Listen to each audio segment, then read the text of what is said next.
오늘도 와주셔서 감사드리고요. 바로 사연 읽어보겠습니다. 안녕하세요. 저는 올해 딱 40살 된 여자이고 집에서 살림하는 주부로 살았던 여자입니다. 요즘 같은 시대에 집에서 살림한다고 하면 다들 여유가 있는 집이라고 말씀하실지 모르겠지만 저는 정반대로 굉장히 어렵게 살고 있는 사람이에요. 남편 혼자 외벌이를 하는데 제가 밖에서 돈을 벌 능력이 없어 차라리 집에서 애 보고 살림하는 게 더 낫다 싶어 주부로 지내고 있는 겁니다. 저는 나이에 비해 결혼한 지는 5년밖에 안 된 사람인데요. 36살에 결혼을 하게 되었어요. 사실 전 제가 결혼을 못할 줄 알았어요. 나이도 나이였지만 가난한 제 사정과 말 못할 가정 형편 때문에 내 인생에 결혼은 없다라고 생각을 했거든요. 저는 엄마와 단 둘이 살았는데 아빠가 없는 건 아니었어요. 아빠는 30년 전 저희 모녀를 무참히도 버리고 오밤중에 야반 도주를 하셨어요. 그것도 엄마 앞으로 어마어마한 빚을 남기신 채 말이에요. 그 당시 저희 집은 그렇게 가난한 형편은 아니었어요. 아빠가 사업을 하셨는데 아빠가 하신 사업이 꽤 잘 돼 어느 정도는 먹고 살만 했어요. 하지만 이런 아빠의 욕심은 화를 불러일으켰고 무리하게 사업을 진행하다가 엄마 이름 앞으로도 돈까지 빌리시게 된 거죠. 아빠 이름 앞으로는 은행이고 뭐고 가족이고 친구고 돈을 빌릴 수 있는 곳은 죄다 빌리고 다니셨기에 더 이상 아빠에게 돈을 빌려주는 곳은 없었어요. 그래서 제3금융권에서 그것도 엄마 이름으로 돈을 빌리셨죠. 엄마는 당연히 부부고 남편이고 제 아빠니까 아빠를 믿었다고 했어요. 그러니 본인 앞으로 이런 엄청난 채무를 지신 거죠. 그때 채무만 자그마치 20억이 넘는 돈이었는데 지금도 20억이면 어마어마한 돈인데 30년 전 20억은 아마 그것보다 더 큰 돈이었을 거예요. 그렇게 엄마랑 저는 하염없이 아빠만 기다렸어요. 그때의 엄마는 정말 아무것도 모르는 주부였고 직장조차 다니지 않는 그저 아빠만 바라보고 사시는 분이셨어요. 저희 엄마는 지금 생각해보면 한 송이의 꽃 같은 분이셨어요. 아빠라는 태양과 아빠라는 물만 바라보고 사신 분이시죠. 세상이 얼마나 호락호락한지 모르시고 하염없이 아빠만 기다리셨어요. 언젠간 돌아오겠지. 살아있다면 한 번이라도 우리를 찾아오겠지 하셨으니까요. 하지만 이런 엄마의 간절한 바람은 아주 무참히 짓밟혀졌고 아빠는 단 한 번도 저를 찾아오지 않은 채 엄마에게 이혼 서류를 보내왔어요. 그리고 아빠는 아주 떳떳했죠. 당신이 원해서 나한테 돈을 빌려준 거니까 그 돈은 당신이 갚으라고. 난 개털도 없으니까. 라는 말을 하는데 저는 엄마가 아빠와 이혼을 하면서 정말 망가질 줄 알았어요. 하지만 엄마는 마치 대단한 결심을 한 듯 그 길고 찰랑거리던 엄마의 머리카락을 본인 스스로 싹둑 잘라 쇼커트를 만들어 버리셨죠. 그리곤 제 손을 잡으며 소영아, 이제 엄마는 없어. 엄마는 이제부터 아빠로 살아갈 거야. 왜냐면 엄마가 나가서 돈을 벌어야 하거든. 그래서 엄마가 예전처럼 소영이 밥도 못 챙겨주고 머리도 이렇게 이쁘게 못 닿아줘. 그래도 소영이 혼자 알아서 다 할 수 있지? 라고 하셨죠. 이때부터 엄마와 제 인생이 꼬이기 시작했어요. 우리 운명은 이미 이렇게 정해져 있는 거구나 싶었죠. 제 나이 9살임에도 그걸 느낄 수 있었어요. 그래서 그런가 어른들은 항상 절 보면 어린애가 뭐 그렇게 근심 걱정이 가득한 얼굴을 하고 있냐고 해요. 친구 엄마들 또한 본인 자식들한테 저랑 같이 놀지 말라고 했으니까요. 뭐라고 했더라? 저랑 같이 있으면 그 우울함이 본인 자식들한테도 전염이 될 것 같다고 했어요. 어릴 때는 엄마가 빚을 졌기 때문에 그렇게 아둥바둥 돈을 갚으며 사는 게 맞는 건지 알았어요. 하지만 머리가 크니 알게 된 사실이 개인 파산이라는 게 있더라고요. 파산을 해버리면 그 많은 빚을 다 갚지 않아도 되시니까 전 엄마에게 파산 신청을 하라고 했어요. 근데 엄마는 죽어도 파산 신청을 하지 않으시더라고요. 그걸 해버리면 남은 삶 동안은 사람처럼 살 수 없다고 하시는 겁니다. 엄마 말로는 파산 신청을 해버리면 금융거래와 취직, 그리고 공법, 사법상 등 제한이 되는 경우가 많다고 하셨어요. 엄마도 적잖이 그쪽에 대해 꽤 알아보신 것 같았죠. 저는 이런 엄마를 보며 하루라도 빨리 내가 돈을 벌어 경제적으로 엄마를 도와야겠다는 생각뿐이었어요. 그래서 알바를 할 수 있는 나이가 되자마자 알바를 했죠. 고깃집이고 뷔페 서빙이고 전단지 돌리는 일까지 손에 잡히는 대로 일을 했어요. 공부하는 시간보단 알바하는 시간이 더 많았기에 항상 반에선 꼴찌를 도맡고 있었죠. 엄마 또한 하루 벌어 하루 살기 바쁘다 보니 제게 언감생신 공부를 하라는 소리를 못 하셨고 대학에 가라는 말도 못 하셨어요. 저희 엄마에겐 아직까지도 이게 아픈 손가락이 되었죠. 배울 나이에 돈을 벌게 했으니 엄마로선 항상 그 부분에 대해 제게 미안하다고 고개를 못 드셨어요. 저는 역시 고등학교를 졸업하자마자 바로 공장에 취직을 했고 엄마의 빚을 본격적으로 같이 갚아주기 시작했어요. 만약에 한 달에 150만 원을 벌면 제겐 딱 10만 원만 남기고 나머지 금액은 전부 다 엄마에게 주었어요. 그러니 20대, 30대 동안은 제대로 된 연애도 못 해보고 늦은 나이까지 돈만 번 거죠. 엄마 또한 그 여리여리하던 여자의 모습은 온데간데 없어졌고 거칠하고 거친 남자 같은 모습만 남았어요. 그렇게 두 모녀가 평생을 바쳐 돈을 갚으니 20년 동안 거의 빚을 다 갚게 되었습니다. 그리고 결혼하기엔 많이 부족하다고 생각한 제 앞에 6살 많은 듬직한 남편이 나타났어요. 저희 남편은 제가 나이도 많고 배운 것도 없고 가진 것도 없었는데 제게 먼저 결혼을 하자고 했고 저 또한 이런 부족한 절 아내로 맞아주려고 하는 남편에게 한없이 고마워 결혼을 하자고 했습니다. 저희 엄마도 남편에게 그냥 고마울 따름이라고 했죠. 근데 제가 웬만하면 살면서 후회를 하지 않으려고 하는데요. 남편과 결혼을 하자마자 땅을 치고 후회를 했어요. 결혼하기 전에 남자를 좀 많이 만나볼 걸 하고요. 보는 눈이 아예 없었으니 남편 같은 사람을 만난 것 같았죠. 결혼 후 돌변한 남편은 아주 최악의 마마보이였어요. 그 사람 인생에 시어머니가 빠지면 시체라고 해도 될 만큼 남편 인생에선 본인 엄마가 제일 최고고 제일 대단한 사람이었죠. 저희 시어머니로 말할 것 같으면 그 연세에도 끊임없이 꾸미시고 끊임없이 가꾸시는 분이신데 성형도 얼마나 많이 하셨는지 6개월에 한 번씩 보톡스를 맞으러 다니셨어요. 심지어 이건 나중에 알게 된 사실이었는데 몸도 수술을 하셨더라고요. 위쪽으로요. 그리고 중산층 아주머니들이 하는 건 다 따라 하셨는데 골프고 승마고 피부 마사지고 도대체 이런 거 할 돈은 어디서 나는지 궁금할 정도로 남들에게 보여지는 걸 아주 중요시 생각했던 사람이셨죠. 대충 어떤 느낌인지 아실 거예요. 이런 시어머니도 결혼하기 전엔 제게 엄청 다정하셨는데 41살인 노총각 아들을 데려가줘서 고맙다며 제 손을 어루고 만지시곤 했죠. 저 또한 이런 시어머니의 모습에 남들이 말하는 지독한 시집살이는 없겠다 싶었어요. 그리고 제일 믿을만 했던 모습이 시부모님의 모습이었는데 두 분은 정말 누가 봐도 인꼬 부부였어요. 시어머니는 연세가 드셔도 애교를 부리시며 시아버지한테 혀짧은 소리를 하셨고 집에서도 팔짱을 끼고 다니시며 남다른 금슬을 자랑하셨죠. 그리고 제게 남편에게 사랑받는 법도 말씀해 주셨는데 남자들은 다른 건 다 필요 없고 밤에 꽉 잡아야 한다고 하셨어요. 그러면서 몇 가지 기술도 알려주셨죠. 이런 나쁘끄러운 얘기를 서슴없이 말하시는 시어머니를 보곤 꽤나 개방적이라는 생각까지 들었네요. 그리고 나서 상견례를 했는데 그때 당시 저희 엄마 연세는 58살이었고 시어머니 연세는 63살이셨어요. 확실히 저희 엄마가 시어머니보다 얼굴이 더 많이 상하셨더라고요. 근데 이런 저희 엄마의 모습이 나중엔 시어머니한테 먹잇감이 되었어요. 시어머니는 퍽하면 저희 엄마의 외모와 저희 집안을 비하하기 시작했고 처음엔 농담조로 얘기하는 게 나중엔 점점 심해져 그 정도가 도를 지나치게 되었죠. 네 엄마는 꼭 하고 다니는 게 남자 같아. 여자가 말이야 왜 그렇게 꾸미지도 않고 거칠하게 하고 다닌다니? 하긴 돈이 없으면 다 저렇지. 꼭 돈 없는 여자들이 저렇게 보라색깔 나는 반짝이 옷 같은 거 입고 다니더라. 그게 네 엄마가 그럴 줄은 몰랐다. 같이 다니기 아주 창피해. 그래서 곁에 남자도 없고 이혼을 당한 건가?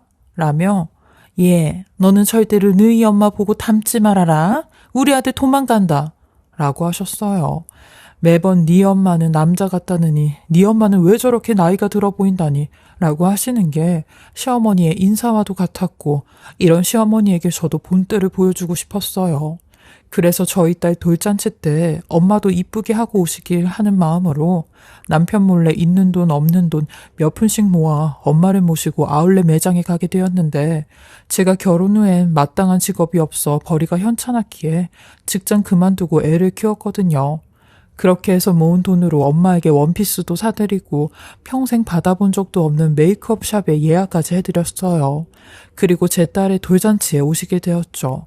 근데 문제는 시어머니가 저희 엄마의 모습을 보자마자 그 사람들 많은 곳에서 박장대소를 하시는 겁니다. 그러면서 어머, 사돈, 무슨 남자가 여장한 것 같아요. 아이고, 어울리지도 않는 원피스에 구두까지? 하며 비웃기 시작하는데 그날 진짜 딸의 잔치만 아니었어도 뒤집어 엎어버렸을 거예요. 하지만 그런 마음보단 딸의 한 번뿐인 돌잔치를 잘 마쳤으면 하는 마음이 더 커 정말 꾹꾹 눌러 담았죠. 엄마 또한 이런 제 모습을 보곤 참으라는 듯 제게 살짝 다가와 소영아, 엄마는 괜찮으니까 네 딸 안나만 생각해 라고 소군대셨죠. 심지어 저희 시어머니는 엄마가 잠깐 화장실을 간 틈을 타 엄마 빼고 가족 사진을 찍으시는데 나중에 엄마가 오셔서 사진기사한테 다시 좀 찍어달라고 하니 시댁 가족들은 저랑 엄마의 말에 응수조차 하지 않았어요. 그렇게 저는 잔치가 끝나고 집에 와서 시어머니랑 남편에게 난리를 치며 어떻게 사람을 앞에 두고 있던 소리를 하실 수가 있냐고 했어요. 그러니 그나마 정상이신 시아버님께서 시어머니랑 남편에게 큰 꾸중을 하셨죠. 시어머니 눈에서는 아주 레이저가 쏟아지더라고요. 하지만 얼마 안 돼 이런 저희 모녀에게도 상황이 역전이 되는 일이 생기게 되었어요. 제가 다시 한번 남편과 시어머니께 고개를 숙여야 되는 상황이 오게 된 거죠. 엄마가 유방암 3기 진단을 받으시게 된 겁니다. 그것도 양쪽 모두 암이 퍼진 상태였죠. 아무리 생존율이 높다 하여도 내 엄마가 암에 걸렸다는 사실에 저나 엄마는 그야말로 하늘이 무너지는 기분이었어요. 그리고 남편에게 엄마의 암 소식과 수술비 얘기를 꺼냈어요. 그러니 남편은 한숨을 푹푹 내쉬며 통장을 열었다 닫았다를 반복하는데 이번 달에 돈이 엄청 비네 라는 말까지 하더라고요. 정말 더럽고 치사했습니다. 외벌이를 하는 남편이 경제권을 다 가지고 있기에 저한텐 수중에 돈이 한 푼도 없었거든요. 이 소식은 당연히 시어머니 귀까지 들어갔고 시어머니는 제게 너는 우리한테 충성을 다해야 된다. 이런 사위가 어딨냐?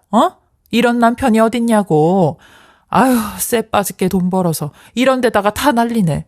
라며 면박을 주시는데 초라하더라고요. 저희 엄마도 이 말을 듣게 되셨고 엄마는 제일 저렴한 6인실에 입원을 하시겠다고 하며 보건수술도 받지 않겠다고 하셨어요. 엄마는 이 나이 먹어서 누구한테 잘 보일 것도 없다며 조금 이상하고 많이 어색할 테지만 괜찮다고 했어요. 그리고는 무사히 엄마는 수술을 받게 되셨고 항암 치료까지 하셨죠. 나중에 엄마가 말씀하시길 수술과 그 힘든 항암 치료보다 저희 시어머니가 주는 면박이 더 괴로웠다고 하셨어요. 근데 이런 시어머니가 결국 선을 넘고만 일이 생기게 되었어요.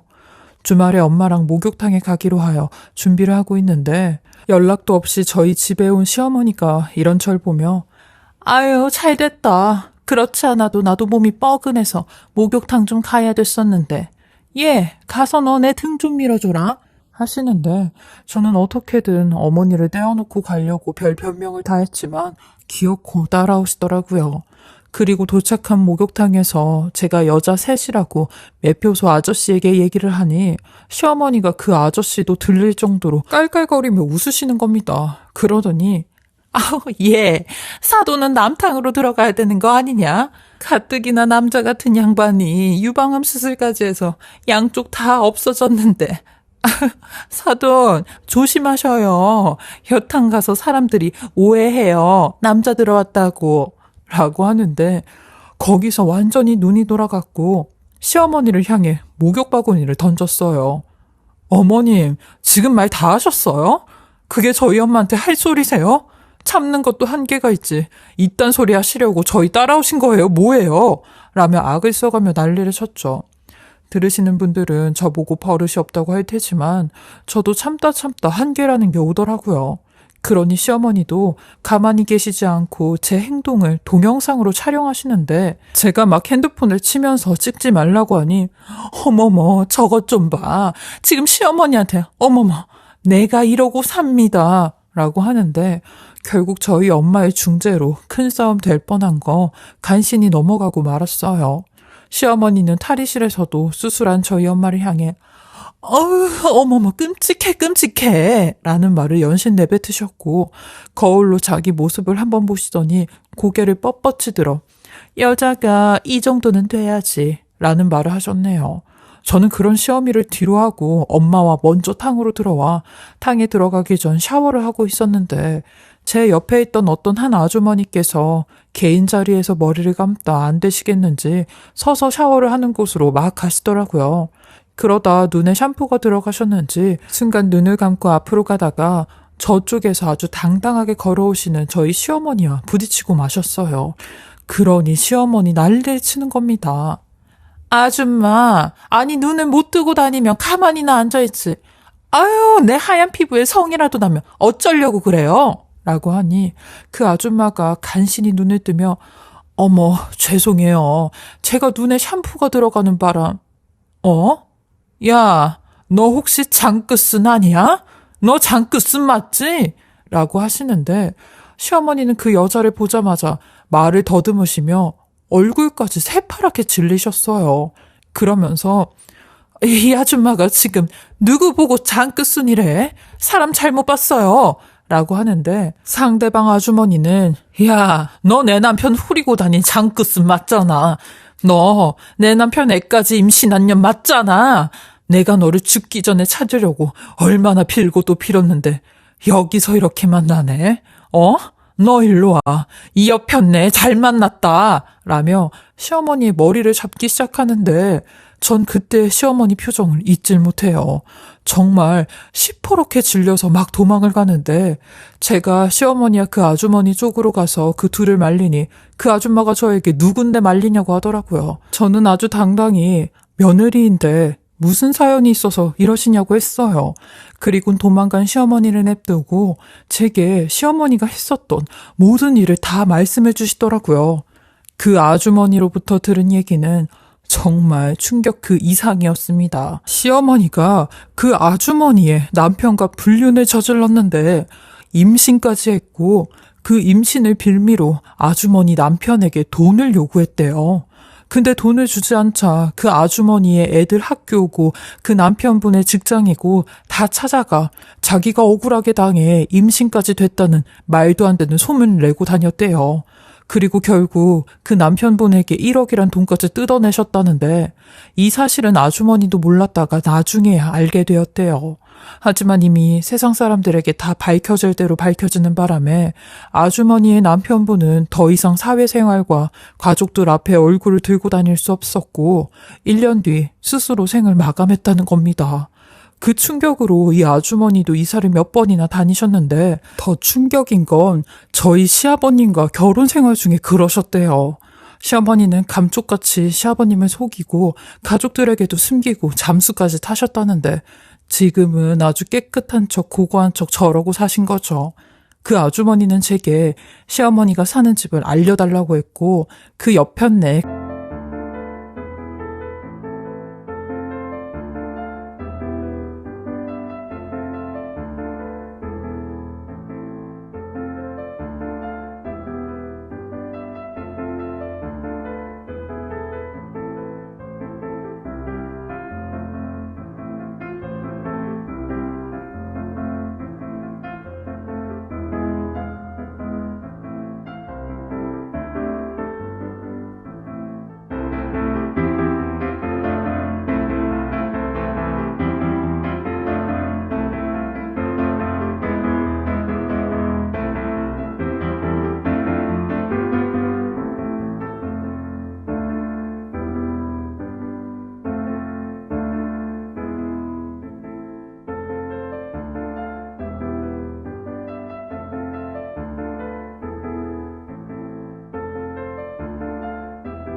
가만 안 두겠다고 했어요.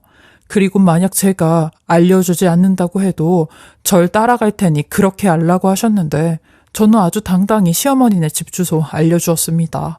아무것도 모르시는 착한 시아버님도 아실 건 아셔야 된다고 생각했거든요.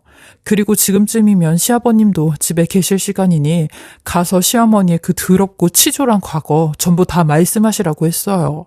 그러니 아주머니도 본인이 30년 전부터 가지고 있던 증거를 가지고 간다고 하시더라고요. 30년 전이면 시어머니 얼굴도 많이 바뀌었을 텐데 어떻게 그렇게 하셨냐고 하니 저 얼굴을 매일같이 곱씹으면서 하루가 멀다 하고 꿈까지 꿔보라고 못 알아챘겠냐고 하셨죠. 그 세월이 얼마나 원망과 한으로 가득했으면 저렇게 다시 만났나 참 인생이 신기했어요. 그렇게 저는 엄마와 끝까지 목욕탕에서 목욕을 하고 나왔는데 시어머니의 부재중 전화가 30건이 넘게 온 겁니다. 남편 또한 빨리 시댁으로 오라고 톡을 남겼더라고요. 전 아주 당당히 시댁으로 갔어요. 엄마는 같이 가주냐고 하셨는데 저는 괜찮다고 엄마까지 가실 필요는 없다고 하였고 시댁으로 갔어요. 세상에 시댁은 완전히 쑥대밭이 되어버린 겁니다.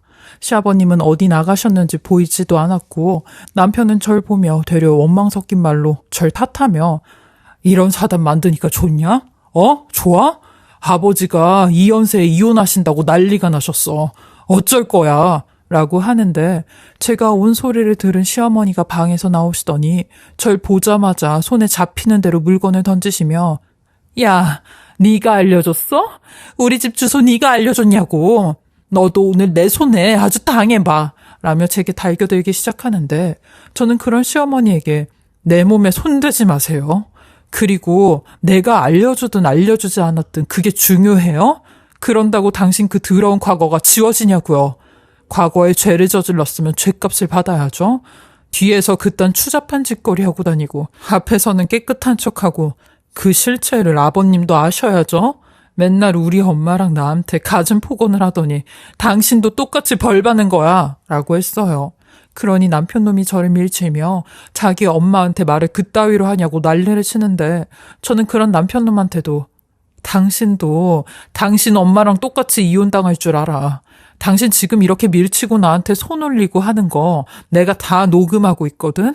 그리고 네 엄마가 나한테 우리 엄마한테 했던 모든 행동들 이거 다 이혼 사유 되는 거 알지? 나도 가만히 안 있을 테니까 법정에서 보자고 라며 이혼 소장 보낸다고 했어요. 그리고 집으로 가서 제 짐 바리바리 싸서 딸과 함께 친정으로 갔네요.